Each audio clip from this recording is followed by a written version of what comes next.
Picture the most oppressive heat that you have ever felt. The kind that makes you not want to move, not want to think, and not want to exist outside. Now understand that what you felt was nothing. A mild inconvenience. It's a Tuesday, because roughly 94 million years ago, Earth entered a heat event so extreme, so sustained, and so total that it reshaped every ocean, every continent, every ecosystem, and every creature on the planet. And it didn't last a week. It didn't last a decade. It lasted 10 million years. This is the Cretaceous Thermal Maximum, and it is not a footnote in Earth's history. It is one of the most consequential chapters the planet has ever lived through. Carbon dioxide in the atmosphere has hit levels 7 times greater than anything humans have ever produced. Ocean temperatures in the open sea average 100 degrees Fahrenheit. The polar regions had forests. There was no ice anywhere on Earth. None. And in that world, life did not slow down. It didn't retreat. It escalated. It got bigger, more violent, and more extreme in every direction, as if the heat itself were a dare that every living thing on the planet decided to accept.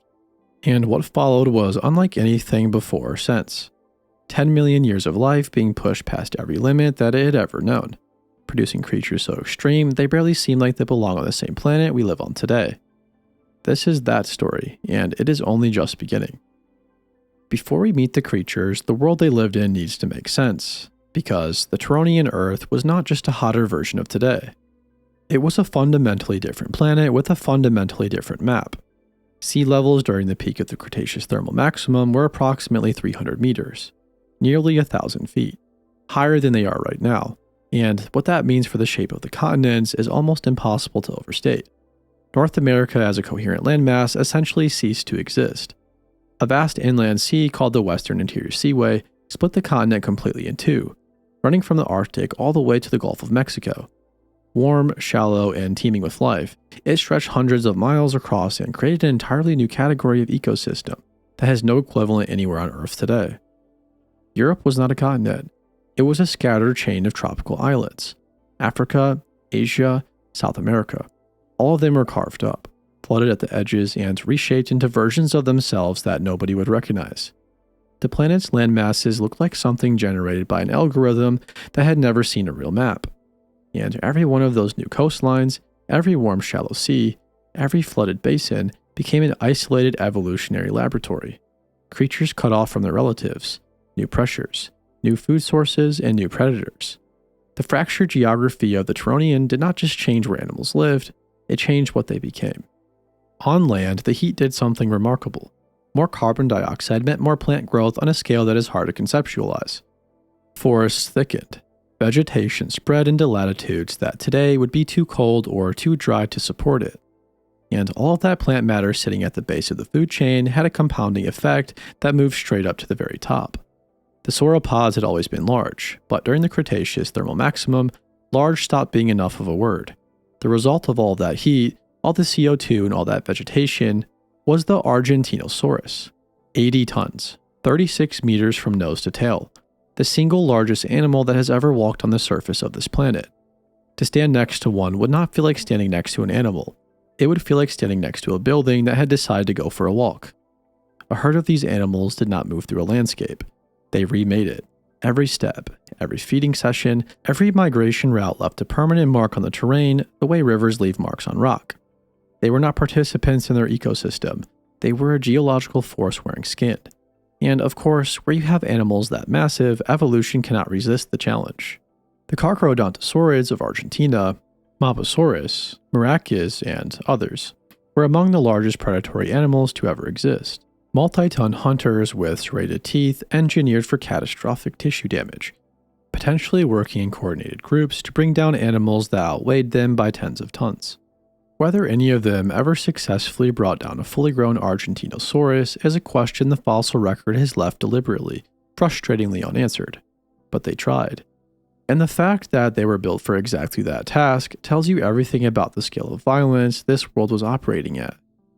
While the land was busy producing the largest animals in history, the ocean was doing something different. It was clearing the board. The ichthyosaurs had ruled Mesozoic seas for over 150 million years. These were sleek dolphin-shaped marine reptiles that had survived every extinction event and climate shift the planet had thrown at them since before the dinosaurs existed. The thermal maximum broke them anyway. Warming oceans, shifting currents, collapsing food webs. The combination proved to be what 150 million years of resilience could not withstand. By the time the Turonian peaked, they were gone. The plesiosaurs, long-necked and devastatingly effective, went the same way. For millions of years, they had been so dominant in the ocean that they actively suppressed shark diversity just by existing, and the heat ground them down steadily. Fewer species, smaller populations, shrinking ranges, until there was almost nothing left of a dynasty that had once owned every ocean on the planet. Two of the greatest predator lineages in Earth's history were both dismantled by the same event, and the ocean does not leave a vacuum for long. Into everything the ichthyosaurs and plesiosaurs left behind stepped the Mosasaurs. And the timing was not accidental. The oldest known mosasaur fossils date almost exactly to the Turonian stage. That was not a coincidence. This is an opportunity, and mosasaurs took it with a thoroughness that is almost aggressive to observe in the fossil record. These were marine lizards, distant relatives of modern monitor lizards, built for open water in a way that makes the comparison feel almost insulting to the mosasaurs. Streamlined bodies, powerful tails, jaws lined with teeth designed to not just catch prey, but also to prevent it from ever escaping once caught. And they diversified at a speed that paleontologists describe as explosive, filling niche after niche in the warm shallow seas of the Turonian with what amounts to a geological eye blink. The Tylosaurus was already pushing 23 feet during the Turonian. That is the early version, the rough draft. By the end of the Cretaceous, Mosasaurus would grow to over 40 feet and become the unchallenged rulers of every ocean on the planet. The thermal maximum did not just give them a foothold, it handed them a throne and removed every competitor who might have contested it. And yet, even the Mosasaurs were not the only beneficiaries of the ocean's upheaval, because the same warming that destroyed the plesiosaurs and triggered the mosasaur explosion also did something that should concern anybody who has ever been nervous about getting in the water. It supercharged the sharks. Before the Cretaceous Thermal Maximum, sharks had spent millions of years being outcompeted and suppressed by the larger marine reptiles that dominated Mesozoic oceans. The plesiosaurs alone had kept shark diversity artificially low simply by being better at the same jobs. But as those competitors collapsed, sharks exploded. More species, bigger species. Species filling roles they never have been able to access before. The Cretaxirhina was among the largest sharks to have ever lived. Estimates put some individuals at over 20 feet, with a body plan closer to a great white than anything else alive today, and teeth that could handle prey far larger than itself. It was not a scavenger or an opportunist. It was a dedicated apex predator operating at the top of the Turonian food chain with the kind of efficiency that only emerges when an animal has been waiting for its moment for a very long time. The heat did not just change which creatures ruled the ocean, it changed the ocean's entire power structure. And the sharks that emerged from that restructuring were the direct ancestors of every nightmare that has patrolled open water ever since. Here is the thing about the Cretaceous Thermal Maximum that does not get said enough. It was not an anomaly. It was not a freak event that happened once and could never happen again. It was Earth operating within its normal range of possibilities. The planet has done this before, and it will do it again. The conditions that produced 10 million years of extreme heat, 300-meter sea level rise, and the complete restructuring of every ecosystem on every continent are not outside of the bounds of what this planet is capable of. What makes the Cretaceous Thermal Maximum worth understanding is not just the creatures it produced, extraordinary as they were, but also the forces that shaped them. It demonstrates the relationship between climate and life. The two are not separate systems, they are the same system. Change one and you change the other. Completely. At every level, from the base of the food chain to the apex predator at the top. The Ichthyosaurus did not see it coming.